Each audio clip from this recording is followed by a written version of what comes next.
Assalomu alaykum. Kuniga necha marta kichkina hojatga chiqish kerak?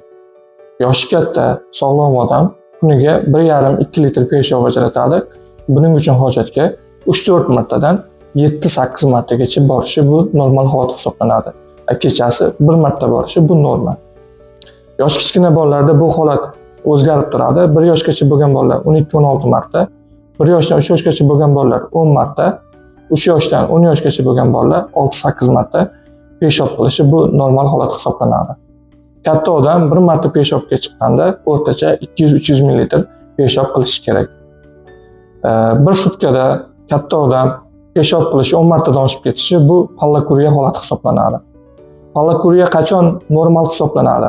Qachonki ko'p miqdorda alkogol, kofe mahsulotlarini iste'mol qilganda, tarkibida ko'p miqdorda suv saqlovchi bodring, qovun, tarvuzga o'xshash mahsulotlarni iste'mol qilganda, homiladorlarda esa 1 va 3-trimestrlarda kuniga 10 martadan ortiq hojatga borishi bu normal holat hisoblanadi. Boshqacha holatlarda esa pollakuriya bu kasallik belgilari yoki alomatlari bo'lishi mumkin.